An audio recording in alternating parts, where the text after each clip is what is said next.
Welcome back to my vlog. Welcome back to my channels. Nandito ang Lola Bells ninyo. Guys, ayun, nandito tayo ngayon sa Europe. Grabe yung biyahe namin. Alam nyo guys, balita ko sa inyo na wala pa yung luggage ko. Pagdating namin ng Vienna, dun sana yung collection ng aking luggage. Wala, nawawala yung luggage ng Lola Bells ninyo. Ayun, nawawala yung luggage ko. I don't know kung saan nakapunta kasi ang dami-dami na may mga connecting flight, no? Yung mga flights namin, doon talaga yung nakaka-get crazy, yung medyo nakaka-windang, no? Kasi hindi mo alam kung yung mga luggage mo ba nire-revoke nila kasi yun, pagdating mo kasi ang dami namin, pagaling namin ng Maynila, punta kami sa Maynila pa lang na late na kami. And then pagdating namin ng Bangkok, late na. And then pag-travel namin, papunta kami ng Vienna, hindi kami binigyan ng punta ng Vienna, binigyan kami papunta ng Germany. Kasi yun ang available na flights, no? And then, may connecting flight na naman kami papuntang Vienna. Hindi namin alam kung saan napunta yung luggage ko, guys. Anyway, pinapromise naman ng Lufthansa na bukas tatawag sila sa amin, kung saan talaga napunta ang destinasyon ng aking luggage, guys. Hindi ko malaman kung Klagenfurt ba or Munich, hindi ko maintindihan kung saan nakapunta, o Vienna, hindi ko maintindihan. Ang kagandahan lang sa akin guys, sa aking pag-travel, kasi fully coverage ako ng insurance. Kapag 2 hours na nawala ang aking luggage, na nai-report na 2 hours, and then may 5,000 pesos ka dyan, every 2 hours. I don't know kung ilang oras na ngayon. Kaya yun. Kaya lang, sabi ko nga kay Walter, hala baka mawala talaga ang luggage ko ha, importante pa naman nasa loob.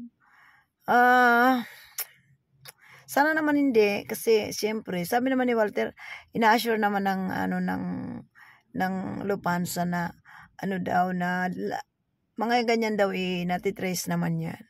Natitrace ka agad yan. So, I hope so, kasi maraming mga bagay-bagay doon, mga gamot ko, alam mo na, ano yung gamot natin,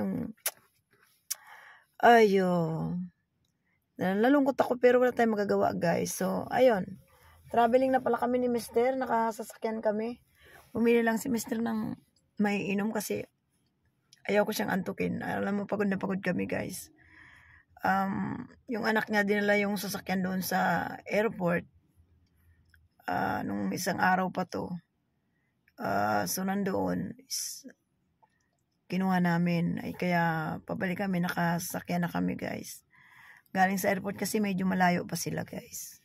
Marami ka pang pagdadaanan. Ayun, si Mr. bumili na muna ng may inom, kape o ano man, o ano, kasi sabi ko sa kanya para hindi ba makatulog guys. Kasi ako nga nakakatulog ako guys lalo pa ngayon, madilim na dito, 8:45 na ng gabi. I know, 8:45 na ng gabi. Pero maliwanag, may araw pa, no? Ibang ano dito. At saka dito guys, balitaan ko kayo, sabi ko sa inyo, kung sa Pilipinas super ang init, dito si Lola Bells na naman, super na naman ang lamig.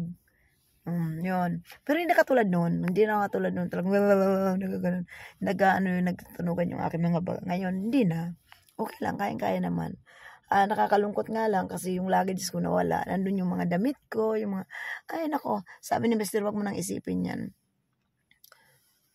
Kasi may babalik naman yan. Ayun talaga guys, kapag nagbiyahe ka ng Europe, ito, tsagaan talaga kasi ang dami-dami mong 5 airplanes kami guys bago makarating sa bahay ni Mr. Diba, ang pinakamahaba naming flights, 13 hours, isang eroplano, 13 hours and 45 minutes. So, talagang, yun, dire-diretso yun.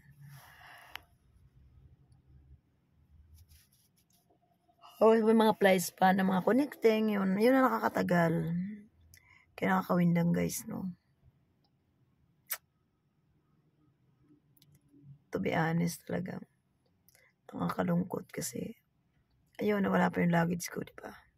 Pero na-misplace lang yun. Sabi, antay kami ng antay sa may conveyor, wala nang dumarating, no? Hanggang nawala na lahat yung mga tao doon. Ako na lang wawalang luggage. And then, na-trace nila sa ano, lahat man nagpunta doon. Kaya nga, thank you, darling. Okay. Oh. It's water.